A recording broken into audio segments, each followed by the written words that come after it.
5वां सर्ग। कंठ परी जयमाल। साक्यन मेहे सामंत अनेकु, दंडपानी भट उद्भट एकु, तनुजा तासु गुनागरी गोपा, चारु चंद मुख चमकत चोपा। शाक्यों में अनेक सामंत थे, उनमें से दंडपाणी एक प्रचंड योद्धा था। गोपा उसकी गुणवती पुत्री थी। उसका सुंदर मुख चाव से चंद्रमा के समान चमकता था। 16 वर्ष वयस जब पाई, पूरित अंग अगय तरुणाई, तासु स्वयंवर दंड रचावा, देश विदेश संदेश पठावा। जब उसकी उम्र 16 वर्ष की हुई तो उसके अंगंग में जवानी भर गई। तब दंडपाणी ने उसका स्वयंवर रचा और देश विदेश में निमंत्रण भेजा। लही संवाद मुदित जनराऊ, कीन्ह विचार बिचोपित चाऊ राजकुंवर कर होई ब्याहूं। तो सब सोच मिटे उर्दाहूं। स्वयंवर का समाचार पाकर राजा शुद्धोदन बहुत प्रसन्न हुए। उत्साह से भरकर विचार करने लगे कि अगर राजकुमार सिद्धार्थ का विवाह हो जाए तो हृदय की सब चिंता और संताप नष्ट हो जाए। जो मन राग पसट बंधी जावे, तो न विराग भवर परी पावे। जो बनी जाए कली रस भोगी, होई न मत मधुप पुनी जोगी। अगर राजकुमार का मन प्रेम की डोरी में बंध जाए तो वह वैराग्य के चक्कर में न पड़े। अगर एक बार कली के रस को चख ले तो फिर मतवाला भौमरा योगी न बने। लोक लाभ अवलोकी बड़ बोली कुमार ही लीन है, पद लागत लपटाई उर नीक सिखावन दीन है। संसार का बहुत बड़ा लाभ देखकर राजा ने राजकुमार को बुला लिया। उन्हें पाव लगते देखकर हृदय से लगाकर अच्छी शिक्षा देने लगे। धर्म धुरीन परम मतिमंतु, दंडपानी सेनप सामंतु। तासु सुता गुणशील समोई, मान्हे रूपवती सब कोई। दंडपाणी हमारा सेनापति और सामंत है। वह बड़ा धर्मपारायण और बुद्धिमान है। उसकी पुत्री गुण और शील से भरी हुई है। सब लोग उसे रूपवती मानते हैं। तासु स्वयंवर दंड रचावा, ताहित ने निमंत्रण आवा। समारोह शुभ देखू जाई, लेहु बिमल जय लाहू बराई। दंडपाणी उसका स्वयंवर कर रहा है। उसके लिए प्रेम निमंत्रण भेजा है। तुम वहां जाकर वह शुभ समारोह देखो। उसे वरण करके निर्मल जय लाभ प्राप्त करो। लोक वेद विधि करहु ब्याहूं, लेऊं बिलो की बिलोचन लाहूं। सुनी पितु बैन डरपी उर्डोले, राजकुमार बिकल सम बोले। उसके बाद लौकिक और वैदिक रीति से विवाह करो। उसे देखकर मैं भी अपने नेत्रों का लाभ प्राप्त करूं। पिता की बात सुनकर राजकुमार भयभीत हो गए और व्याकुल होकर बोले, मोहिन न भावहि प्रणय प्रपंचु। भौतिक भोग रुझाव न रंचु, देहिन न दुष्कर आयसुताता। पठवही तत्र न मोहिन बलाता। मुझे प्रणय के प्रपंच अच्छे नहीं लगते। भौतिक सुख भोग में जरा भी रुचि नहीं है। हे तात, आप मुझे ऐसा कठोर आदेश न दें। बलपूर्वक मुझे वहां न भेजें। निर्ति निवारी बिरित सुख सेवी, मो मन गूढ़ भुवन गति भेवी। बिनु चिच्चाह न नीक ब्याहूं, होई ही अंत उभय दिसी दाहूं। मेरा मन काम सुख का निवारण करके वैराग्य सुख का सेवन करने वाला है, क्योंकि वह संसार की गूढ़ गति को जानने वाला है। बिना आंतरिक इच्छा के विवाह करना ठीक नहीं है। ऐसा करने पर अंत में हम दोनों को संताप होगा। भूप मनोरथ कमल बन पुत्र बचन हिमपात। बोली उठे अकुलाई उर कहूं न बेधक बात। राजा की इच्छाएं कमल वन के समान थीं। पुत्र के वचनों से उस पर पाला सा पड़ गया। वे व्याकुल होकर कहने लगे, हे पुत्र, हृदय को बेधने वाली बात मत कहो। बूढ़ भय पितु माथु दो, तुम बिनु पुष्ट आधार न को। जातक जेठ विभूषण बंसु, तुम ही तधारक बच्छ बपंसु। तुम्हारे माता पिता दोनों ही वृद्ध हो चुके हैं। तुम्हारे अलावा कोई मजबूत सहारा नहीं है। ज्येष्ठ पुत्र होने से तुम हमारे वंश के विभूषण हो। हे वत्स, तुम ही पैतृक संपत्ति के अधिकारी हो। मोह मत मानी स्वयंवर जाहूं, जीती कुमारी ही करहु ब्याहूं, देहु हमहिन कछु संबल आगू, पुनि रुचि होई तलेहु बिरागू। अस्तु मेरी बात मानकर स्वयंवर में जाओ, कुमारी को जीत कर विवाह करो। पहले हमें कुछ सहारा दे दो, फिर इच्छा हो तो वैराग्य ले लो। पालहु रीति कपिल कुलकेरी, पूर्वहु पुत्र ललक लघु मेरी, सुनी पितु बैन द्रवित उर आपू, जानी गए जे पितु परितापू। हे पुत्र, सूर्य वंश की प्रथा का पालन करो, मेरी छोटी सी इच्छा पूरी कर दो। पिता के वचन सुनकर सिद्धार्थ का हृदय अपने आप पसीज गया। वे पिता के संताप को जान गए। मानी निदेश स्वयंवर आए, सास बाज मन भावन भाए, चित्र विचित्रित भांतिन भांति, तंबु तने बहु पांतिन पांति। पिता की आज्ञा मानकर वे स्वयंवर में आए। वहां की सुंदर साज सज्जा अच्छी लगी। तरह तरह के रंग बिरंगे तंबू कतार दर कतार तने हुए थे। दल बल संग मदन मधु भोगी, ठहरे आए प्रणय प्रतिजोगी, केतु पताक उड़ी नभ माही, रथ गज बाजी बंधे हैनाही। काम सुख का उपभोग करने वाले प्रणय प्रतियोगी वहां आकर अपने दलबल के साथ ठहरे हुए थे। ध्वजा पताका आकाश में उड़ रही थी। रथ हाथी घोड़े बंधे हुए हिनहिना रहे थे। राजकुमार ही आवत जानी, दंडप लीन ही लपकी अगुआनी, लाई टिकाए रुचिरपट बासु, कीन्ह सुलभ सब संच सुपासु। राजकुमार सिद्धार्थ को आते हुए जानकर दंडपाणी ने लपककर अगवानी ली। उन्हें लाकर सुंदर खेमे में ठहराया और सब सुख सुविधाएं उपलब्ध कराईं। अग्र दिवस हर्षाई हिय नगर निमंत्रण, दीन है भव्य स्वयंवर केर पुनि समारंभ शुभ कीन है। दूसरे दिन हृदय में हर्षित होकर पूरे नगर में निमंत्रण दिया। उत के बाद भव्य स्वयंवर का शुभारंभ किया। देश मनोरम चौरस चारु, हाथ सहस 10 वर्ग पसारू। भव्य स्वयंवर भूमि बनाई, चहु दिसी घेरी कनात तनाई। एक रमणीक स्थान जो भली प्रकार समतल था और जिसका विस्तार 10,000 वर्ग हाथ था, वहीं पर सुंदर स्वयंवर भूमि बनाई गई थी। उसे चारों ओर से घेरते हुए कनातें तनी हुई थीं। ब्योम बितान तने तेही तारू, खंभन खंभन बंदन वारू। बिलग बिलग बहु मंच बनाई, नाम पटल लिखी दीन्ह लगाई। आकाश में स्वयंवर शाला की नाप के मंडप तने हुए थे। मंडप के खंभों पर बंदनवार लगे हुए थे। अलग अलग बहुत से मंच बने हुए थे जिन पर नामपट लिखकर लगा दिए गए थे। निज निज नाम बराई बिजोगी, बढ़ी बढ़ी बैठी गए प्रतिजोगी। निज निज मंचन छत्र तनाए, नख सिख मोहक बेस बनाए। स्वयंवर में विशेष योग देने वाले प्रतियोगी अपने अपने नाम खोजकर अपने अपने मंचों पर बढ़ कर बैठ गए। वे अपने अपने मंचों पर छत्र तनाए हुए थे। सिर से पांव तक मोहने वाली वेशभूषा धारण किए हुए थे। बंक बिलोकनी तोमर तीछी, मूछन डंक मरोरनी बीछी। रंगित राग तरंगित रंगा, बैठे रहे सहचारिन संगा। उनकी टेढ़ी चितवने तोमर के समान तीखी थीं। उनकी मूछों में बिच्छू के डंक जैसी ऐंठन थी। अनुराग से रंगे हुए तथा उत्साह से उमंगित होकर अपने अपने सहचरों के साथ अपने अपने मंचों पर बैठे हुए थे। प्रतिजोगी संभाव सब पूरित रूप गरूर, बरी ही कुमारी न आन के हे गुनहीन मदन मदचूर। सब प्रतियोगी समान भाव से अपने अपने रूप के अहंकार से भरे हुए थे। सब काम के नशे होकर यही सोच रहे थे कि कुमारी उन्हें छोड़कर किसी अन्य का वरण न करेगी। जे प्रतिजोगी स्वयंवर आए, ते सब भूरी भरोस लगाए।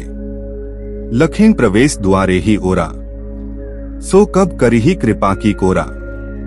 जो प्रतियोगी स्वयंवर में आए थे वे सब अपने मन में पूरा भरोसा लगाए हुए प्रवेशद्वार की ओर देख रहे थे कि वह कुमारी कब कृपा दृष्टि करेगी। आए ही रंगम ही कब गोरी, देखी ही कब मुख चंद चकोरी, कब कल कंठ बिमेली ही माला, कब भरी अंक पियाई ही हाला। वे सोच रहे थे कि वह सुंदरी रंगभूमि में कब आएगी, वह चकोरी उनके मुख चंद्र को कब देखेगी, उनके सुंदर गले में वरमाला कब डालेगी, उन्हें अंक में भरकर प्रणय की मदिरा कब पिलाएगी। सोची अनागत काम अधीरा, मरही प्यास तरंगिनी तीरा, शंख निनाद भयो तेही काला, सजग समस्त स्वयंवर साला। वे भविष्य की कल्पना करके कामाधीर हो रहे थे। नदी के किनारे बैठे हुए प्यासे मर रहे थे। उसी समय शंख नाद हुआ। पूरी स्वयंवर सभा सतर्क हो गई। अंग सहेलिन संग कुमारी, कीन्ह प्रवेश समाज मझारी, उन्मुख नैन मनहु मधु माखी, थकी न हेरत सखिन न चाखी। अपनी अंतरंग सखियों को साथ लिए हुए कुमारी यशोधरा ने स्वयंवर सभा में प्रवेश किया। सभी आंखें उसकी ओर इस प्रकार उन्मुख हो गईं, मानो शहद पर मक्खियां टूट पड़ी हों। आंखें उसे देख देख कर थकती नहीं थीं, पर उसे चख नहीं सकती थीं। हीरक देह त नीलम सारी, जलद कटक जनु तड़ित कटारी, केस राशि बर बांधी बनाई, मानहु साम घटा मंडराई। उसकी देह हीरे के समान दमक रही थी, तो साड़ी नीलम के समान शोभायमान थी। ऐसा लगता था मानो बादलों के समूह में बिजली की कटार चमक रही हो। सुंदर केश राशि इस प्रकार बांधकर बनाई गई थी, मानो काली घटा मंडरा रही हो। गौर अरुण मुख चंद लखी पूरहु चंद अपूर, बिरचित कांत कपूर मेहे मेली मनहु मनीचूर। उसके लाल और गोर मुख चंद्र को देखकर पूर्णमासी का चांद भी अपूर्ण प्रतीत होता था। ऐसा लगता था मानो सुंदर कपूर में मणि का चूर्ण मिलाकर उसके मुख को बनाया गया है। सोम चषक सम नैन नसीले, हेरत हेरी लजाही लजीले, सरस सरोज कपोलन शोभे, चितवन चित्त मधुप मधु लोभे। उसकी आंखें शराब की प्यालियों की तरह नशीली थीं। वे इतनी लजीली थीं कि अपनी ओर देखते देखकर लज्जित हो जाती थीं। गालों में रस भरे कमल शोभायमान थे। उनकी ओर देखते ही मन रूपी भौंरे उनका मधु पीने के लिए लालायित हो जाते थे।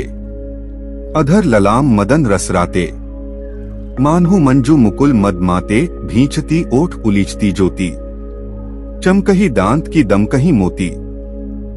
उसके सुंदर होठ कामरस से लाल हो गए थे, मानो मधु से भरी हुई सुंदर कलियां हों। जब वह अपने होठों को भींचती थी तो ज्योति की एक धारा सी उलीचती थी। पता नहीं दांत चमक रहे थे कि मोती दमक रहे थे।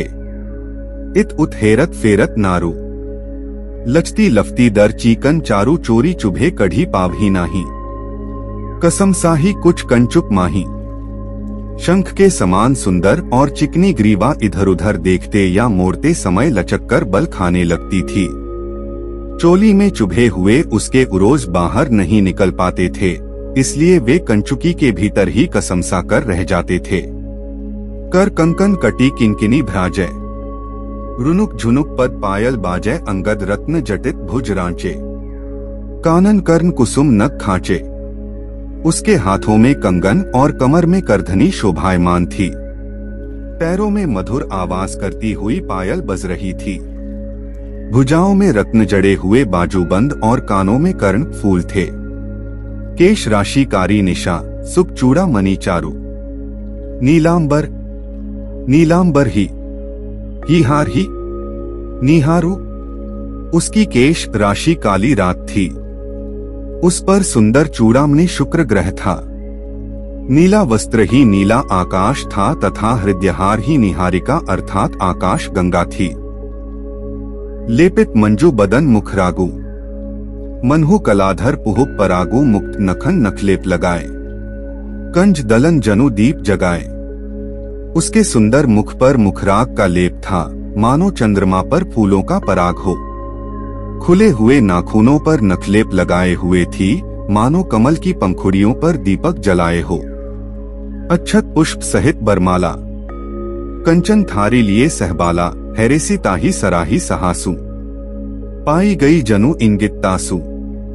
उसकी सहेली अक्षत और पुष्प के साथ सोने की थाली में वरमाला लिए हुए थी। सखी ने उसे मुस्कुराते हुए प्रशंसापूर्ण दृष्टि से देखा तो मानो उसे आगे बढ़ने का इशारा मिल गया।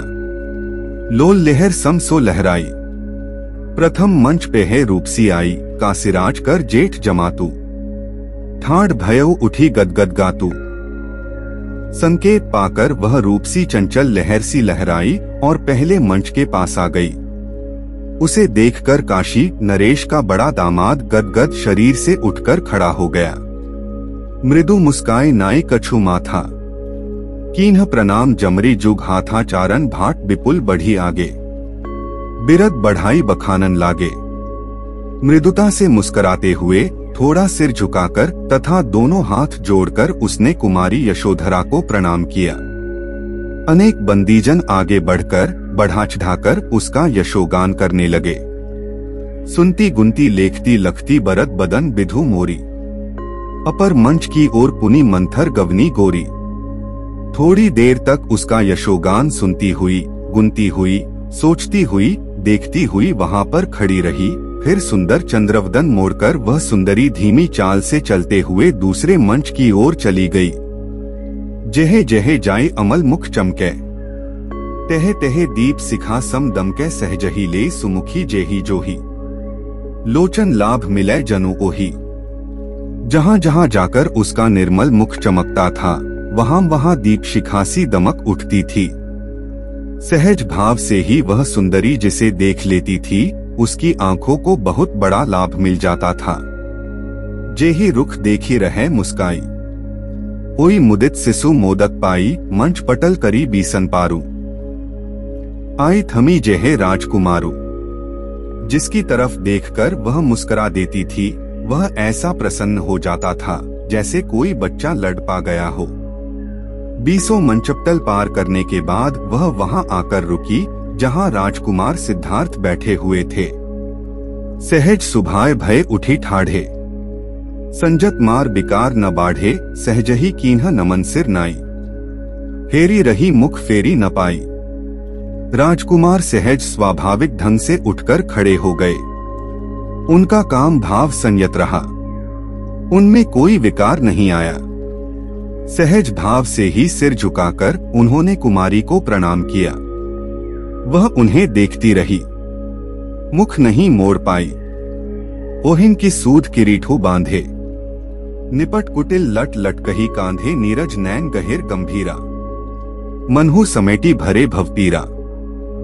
कुमार के घुंघराले केश कंधों पर लटक रहे थे। कमल के समान सुंदर नेत्र गहन गंभीर थे, मानो संसार भर की पीड़ा समेटकर अपने भीतर भरे हुए हों। मोई सुधा मधु धोई मुख विधि धोवन धरी लीन्ह, कछु कमलन कछु किंसुकन कछुक गुलाबन दीन्ह।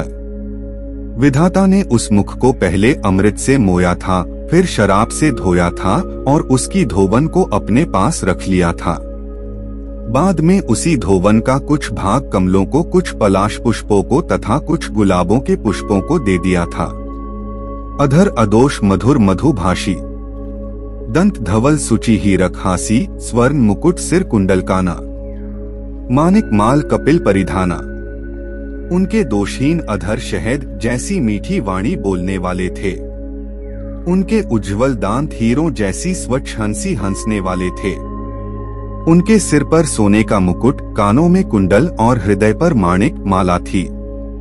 वे ताम्रवर्ण की पोशाक पहने थे। मूर्ति मंजू मधुर सुख देनी, गढ़िसी बसंत कुसुम करी छेनी, अंग अंग सुचि सांचन ढारे, निरखत नैन तरही नहीं टारे। वह मनोहर मूर्ति मन को मधुर लगने वाली तथा आंखों को सुख देने वाली थी। उसे बसंत ने फूलों की छेनी से गढ़ा था। उसके अंगंग सुंदर सांचे में ढले हुए थे।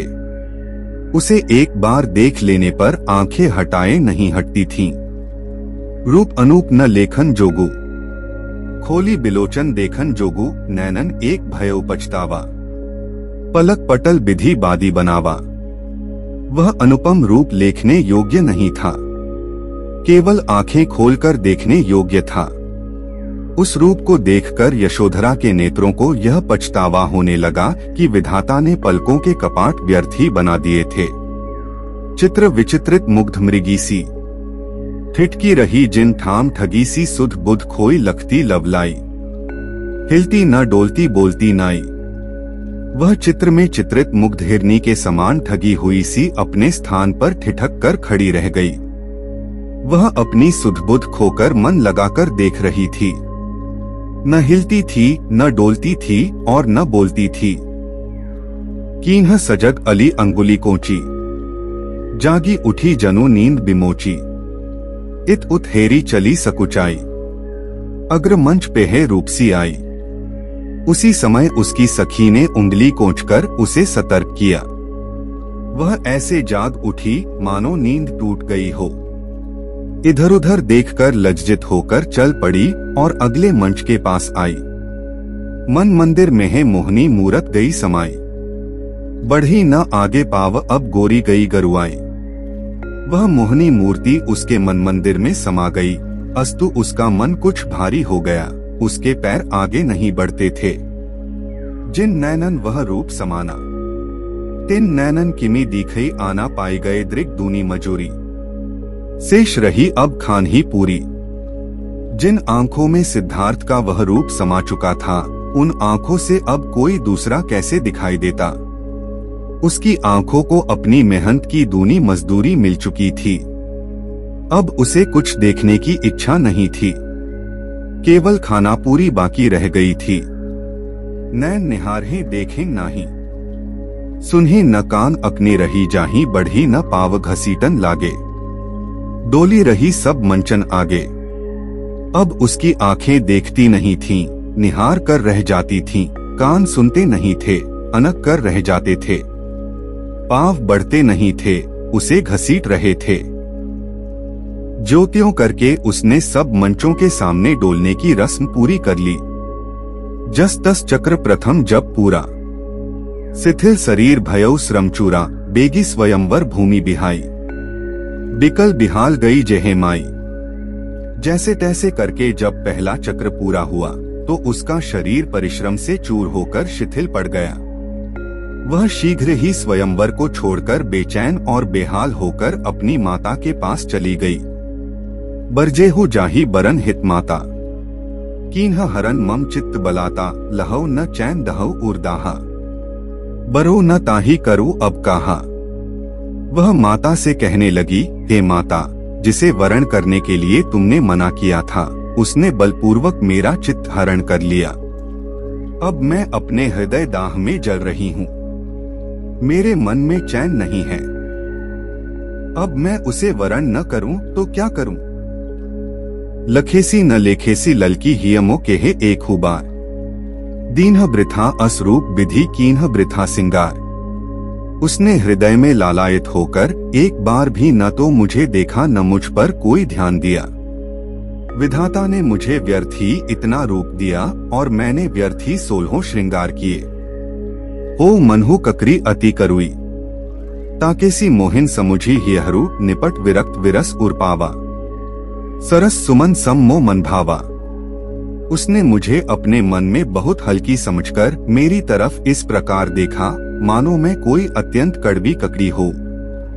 यद्यपि उसने बहुत ही नीरस हृदय पाया है तो भी वह मन को सरस पुष्प के समान अच्छा लगा। काट छाट अवलोकी अनूठी, आवती दिष्टि सिष्टि सब जूठी, जौ न प्रथम में लखती उताही, बरतियु आन पुरुष छिन माही। उसके अंगों की अनुपम काट छांट देखकर मुझे सारी सृष्टि उसकी जूठन जान पड़ती है। अगर मैं पहले उसे न देखती तो क्षण भर में ही किसी अन्य पुरुष का चुनाव कर लेती। ताही लखे लखी परत न कोई, जेहे देखो तेहे दीखत सोई, लखतही ताही गई जे जानी, होई ही साच असित मुनि बानी। पर उसे देखने के बाद अब कोई दूसरा दिखाई ही नहीं देता। जहां देखती हूँ वही दिखाई देता है। यह तो मैं उसे देखते ही जान गई कि असित मुनि की भविष्यवाणी सही होगी। सो जन्म ही ते विमुख बिरागी, लीन्ह जन्म जनु लोकी लागी करी ही न जो पुनि करी ही ब्याहूं, दे ही अंत असह दुखदाहूं। वह जन्म से ही विषयवासना से विमुख है, राग भाव से रहित है। ऐसा लगता है मानो उसने लोक कल्याण के लिए ही जन्म लिया है।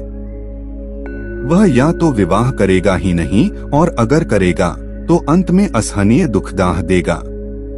फुरिही असित मुनि बाने खलु जुरी ही न सो संसार, मोही पटकी मझधार में है छारी ही सो घर बार। असित मुनि की भविष्यवाणी निश्चय ही सही साबित होगी। वह सांसारिक सुख भोगों में संलग्न न होगा। वह मुझे मंझधार में पटक कर घर बार छोड़ देगा। साक्य कुमार अपर बड़रागी, लखत ही मोहिन ललक जे जागी मैन मथित चित चैन न लहई, फारी नयन जनु लीलन चहई। दूसरा शाक्य कुमार बड़ा कामुक जान पड़ा। मुझे देखते ही उसके मन में वासना जाग उठी थी। कामाधीर होने के कारण वह बहुत बेचैन हो गया था। आंखें फाड़ फाड़ कर मुझे इस तरह देख रहा था मानो आंखों से ही निगल जाएगा। देवदत्त भल नाम बतावा, रूप तसो सलोन ही पावा, लाग कठोर तत्पी उरतासु, मिलही न संच कभू सहवासु। चारणों ने उसका शुभ नाम देवदत्त बताया था। रूपरंग तो उसने भी सुंदर पाया है, पर उसका हृदय बड़ा कठोर जान पड़ता है। उसके सहवास में कभी शांति न मिलेगी। मरबी परसी पल संदल अंगा, जबी न कोटि कलप अही संगा, ऊंच नीच जे जो ही जहाना, ताही बरन हित मैं पंठाना। मुझे एक क्षण के लिए चंदन के अंगों का स्पर्श करके मर जाना मंजूर है, पर कराड़ों कल्पों तक सर्प के साथ जीना स्वीकार नहीं है। संसार का ऊंच नीच सब सोचकर मैंने सिद्धार्थ को ही वरण करने का संकल्प किया है। जो पुनि मोह पर सांच सने हूँ, ताही बरन हित अनुमति देहू, जानी गई जे पीर करारी, बोली प्रेम बिकल महतारी। हे माता, अगर मुझ पर तुम्हारा सच्चा प्रेम है तो उसे वरण करने की अनुमति दे दो। उसकी माता उसके मन की तीव्र प्रेम पीड़ा को जान गई और व्याकुल होकर बोली, कीन्ह सदा जब तोर ही चाहा, मैं अवरोध कर अब कहाँ होई भले ही सो काल ही बिरागी, आजो त आयो तोरे ही लागी। मैंने जब सदैव ही तेरी इच्छा पूरी की है तो अब कोई रुकावट क्यों डालूं? भले ही वह कल वैराग्य ले ले, पर आज तेरे लिए ही आया है। नीक निमिष भर प्रियजन लाहूं, अप्रिय संग जन्म भर दाहूं, वारी चुकी मन मानिक जाही, उनकी उराव बरसी किन ताही। क्षण भर के लिए भी प्रियजनों का मिलन अच्छा है, पर अप्रिय लोगों का साथ जन्म भर दाह देने वाला है। तू अपना मन माणिक जिसे समर्पित कर चुकी है, उसे आनंद से उमंगित होकर वरण क्यों नहीं करती? मातु बचन सुनी मोद मन भई गदगद सब देह, गई स्वयंवर भूमि पुनि पूरित सहज स्नेह। माता की बात सुनकर उसका मन प्रसन्न हो गया, देह गदगद हो गई। सहज स्नेह से भरकर वह पुन स्वयंवर शाला में गई। कीन्ह गमन ते ही मंच समीपा, जेहे मन सलब देहन मुख दीपा, ठाड़ भय पुनि राजकुमारा, चितवन चोपी भय चखचारा। वह उसी मंच के पास गई जहां मन रूपी पतिंगे को जलाने वाला मुख रूपी दीपक प्रकाशित हो रहा था। उसे देखकर राजकुमार सिद्धार्थ एक बार फिर खड़े हो गए। एक दूसरे की ओर देखते ही उनकी आंखें मिल गईं। रंजित राग राग प्रकंपित गोरी, सनित स्नेह देह भई भोरी, तजहि न भूमि बढ़ी किमि पाऊं, मंचहु ऊंच चढ़ी किमि पाऊं। रागरंजित होने से उसके सारे शरीर में कंपन होने लगी।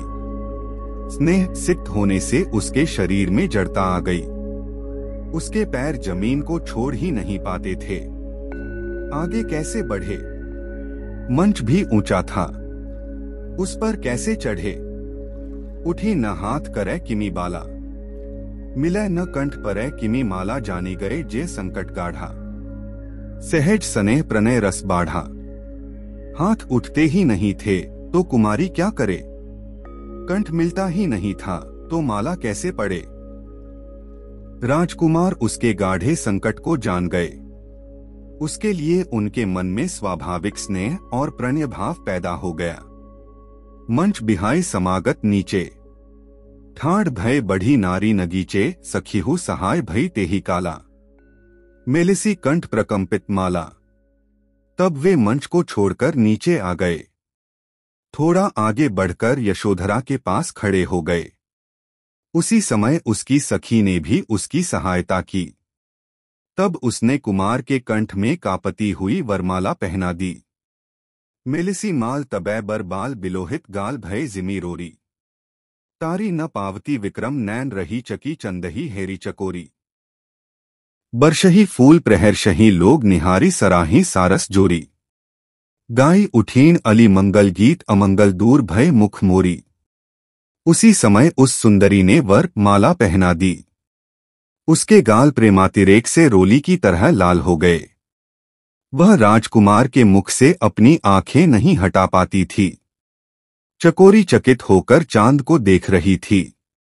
लोग हर्षित होकर पुष्प वर्षा कर रहे थे और सारसों की उस जोड़ी को देखकर उसकी प्रशंसा कर रहे थे। उसी समय सखियां मंगल गीत गाने लगीं। अमंगल मुख मोड़कर दूर भाग गए। समारोह संपन्न भयो स्वयंवर करे शुभ, शुभ ही भय आसन्न प्रणय सूत में बद्ध जुग। स्वयंवर का शुभ समारोह पूरा हो गया। प्रणय सूत्र में बंधकर दोनों हृदय एक दूसरे के समीप आ गए।